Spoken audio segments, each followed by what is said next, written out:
দ্বিতীয় দফায় রাজনৈতিক দলগুলোর সঙ্গে সংলাপে বসেছে জাতীয় ঐকমত্য কমিশন। সোমবার বিকেলে রাজধানীর বেইলি রোডের ফরেন সার্ভিস একাডেমিতে সংলাপের উদ্বোধন করেন প্রধান উপদেষ্টা এবং কমিশনের সভাপতি ডক্টর মোহাম্মদ ইউনূস। প্রকৃত ভবিষ্যৎ উদ্বোধনী বক্তব্যে প্রধান উপদেষ্টা বলেন, জুলাই সনদ করতে সব দল একমত হয়েছে।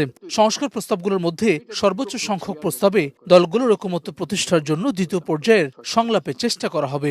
আমাদের উপর দায়িত্ব দেওয়া হয়েছিল সংস্কার করার জন্য।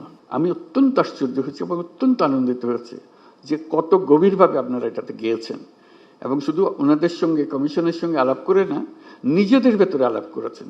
দেখতে সুন্দর লাগবে, জাতীয় একটা সনদ হলো, অনেকগুলো বিষয়ে আমরা একমত হতে পেরেছি। এর আগে একে একে সংলাপ স্থলে আসেন বিএনপি, জামায়াত, এনসিপি সহ বিভিন্ন রাজনৈতিক দলের প্রতিনিধিরা। সংলাপ শুরুর কিছুক্ষণ পর প্রেস সচিব জানান, ডিসেম্বর থেকে জুনের মধ্যেই হবে জাতীয় নির্বাচন। কোনোভাবেই তা 30 জুন পার হবে না। ইলেকশন ডিসেম্বর থেকে জুনের মধ্যে যে কোনো একটা সময় হবে।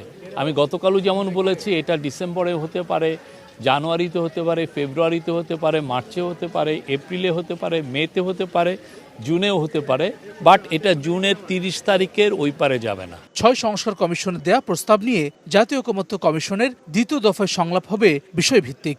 গত 20 মার্চ থেকে 19 মে পর্যন্ত 33টি দল ও জোটের সঙ্গে 45টি অধিবেশনে সংলাপ করেছিল ঐকমত্য কমিশন। হাসান ওয়ালি, সময় সংবাদ, ঢাকা।